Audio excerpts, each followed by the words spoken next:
Hello, so today's going to be a bit of a retro video as far as the channel's concerned. It's going to be sort of a comparison between a Warhammer, that's a Warhammer, and a mace, or a flanged mace.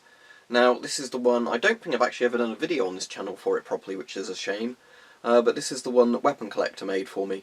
Essentially what he did was, he's done a tutorial video on how he did it, but he got like a really good high quality sort of rock pick type axe, and then made a new handle for it and reinforced it and everything, so it was actually, you know, looked a lot more traditional than a modern tool, and sort of served the purposes of basically what a Warhammer would do. And this one is a Windlass Steelcrafts flanged mace. I think this is the Italian style flanged mace.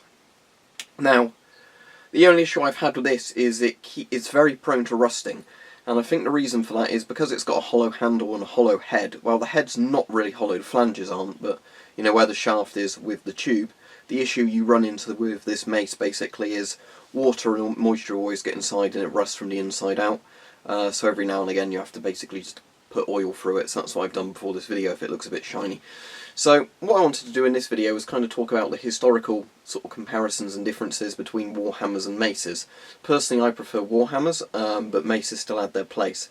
So obviously, as much as you wouldn't see it in traditional Hollywood films where everybody has swords, in the medieval period swords, you know, were not the primary weapon that everybody used. I mean, they were a sidearm and they were a very good one, but a sword is basically more of a sort of, you know, status symbol and a thing for chopping at people without armour, really. So what ended up happening obviously is during the medieval period, and you know, not even with medieval period, if you think of a lot of different cultures and different histories, a lot of the time you still had sort of various armours and bludgeoning weapons to get through armours.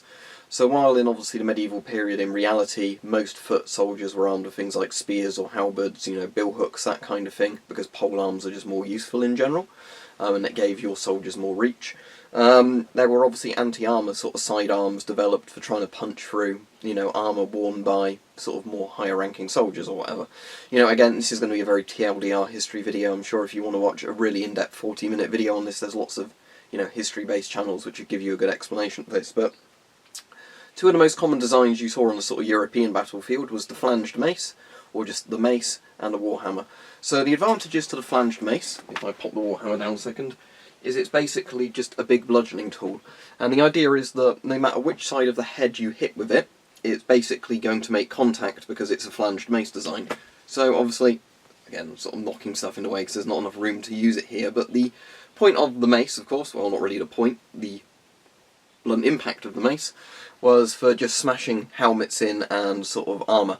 And obviously, it's just a bludgeoning tool. It's, if you think of a baton, but obviously the head is bigger and got flanges on. The idea of the flanges, if you look at them, is that basically you're going to maximise as much impact force onto a small point as possible, making them a very good bludgeoning tool.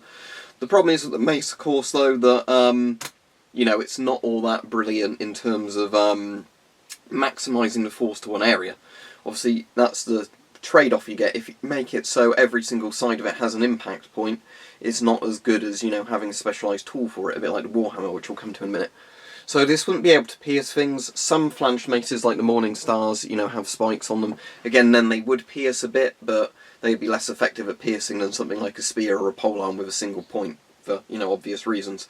But the main idea of a mace was that on horseback, or an infantryman could basically just smash somebody's head in with it. That was, you know, the simplicity of a mace. If you've seen other bludgeoning weapons, a mace isn't too dissimilar.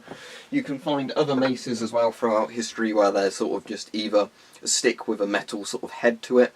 Some really old maces are basically just wooden sticks, which then have sort of a reinforced metal collar on them, because again it does the bludgeoning thing, you know.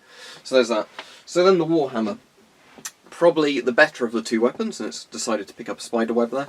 But what the Warhammer did essentially was it was both a bludgeoning for the most part weapon and a sort of pick weapon. So a lot of these were called picks or horseman picks, you know, things like that.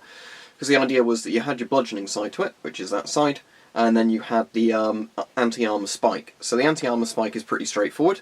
The idea was that it's brought down or swung even as straight as possible into somebody wearing armour, and then it penetrates. So obviously what you've got there is a sharp point, and the physics of it mean that, you know, the weight coming down on it, how a pickaxe would work, you know, or something like that, gives it armour penetration abilities. So then also the hammer side, pretty straightforward. the job of the hammer is to crush through armour or cause sort of blunt force trauma to whoever's wearing it. So obviously if you had that swung into your head, it would not do you any good.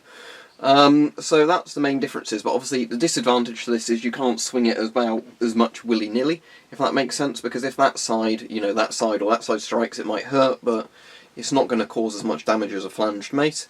However, when the two sides of it are brought down, you know, obviously it does its job. So the idea of these sort of pick Warhammers was that you had your bludgeoning side for armour you probably couldn't get through with the spike, or just, you know, because the thing is, if somebody's not wearing armour, I know this is a problem with sort of video game statistics and that, for when, you know, you sometimes have this in games, is that if somebody didn't have a helmet on, and somebody swung a mace or a warhammer at their head, you know, it is still going to do catastrophic damage. Just because these were designed to getting through armour doesn't mean that if you weren't wearing armour they suddenly didn't affect you. No, you'd be even more dead, basically. The helmet is your only line of protection between this and, you know, your head, and these were designed to go through helmets. So then the spike section was for basically things like mail armour, which weren't as thick, you know, or as robust, maybe thinner bits of plate steel, and of course if somebody wasn't wearing armour and you still did that, it would still impale them fine, but for the most part this would have been the side used as a weapon on this. That was more of a, you know, for puncturing thinner armour, but the fact was that, you know, if somebody was repeatedly bashing somebody with one of these, it would do them in pretty quickly. Or what you'd end up seeing in a lot of medieval battlefields supposedly was, you know, people horribly crippled or wounded just sort of rolling around in the dirt until they bled out or somebody finished them off, essentially. So there you go, both the Warhammer and the mace, two pretty iconic medieval weapons. None of these are obviously original medieval weapons. They're one's a Windlass Steelcraft remake sort of thing, and one's one Weaponcollector did for me, which was really nice as a gift. But, you know, the point is with these really that, you know, that's what the advantages and pros and cons, I guess, were between the two of them.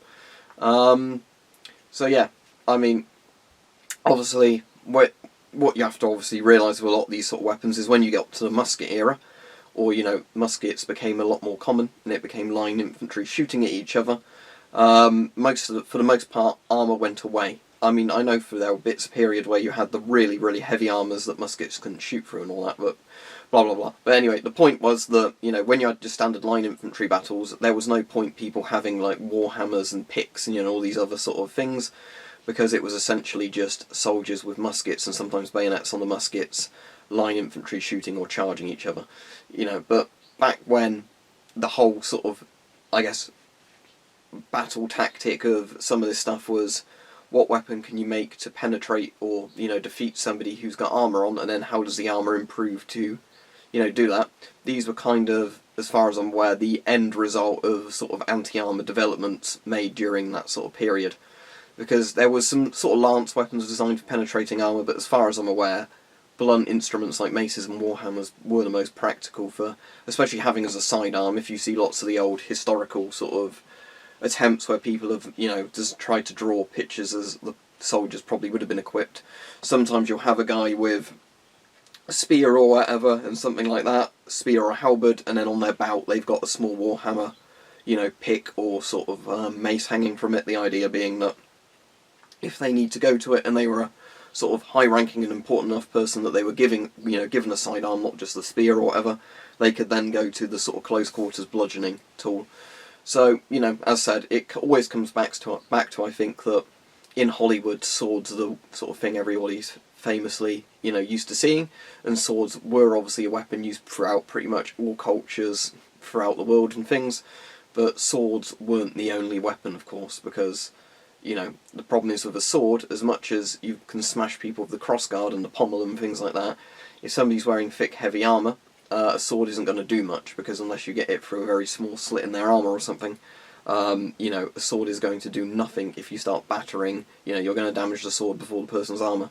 If you were swinging a sword at somebody's, you know, plate or whatever. You know, if I had a helmet on and somebody swung a sword at it, I still think you'd probably get a bad headache, you know, and maybe some neck injuries from a sword blade bouncing off your helmet, but it's going to do a lot less damage than a mace or a warhammer would. So there you go. Hopefully this video's been interesting.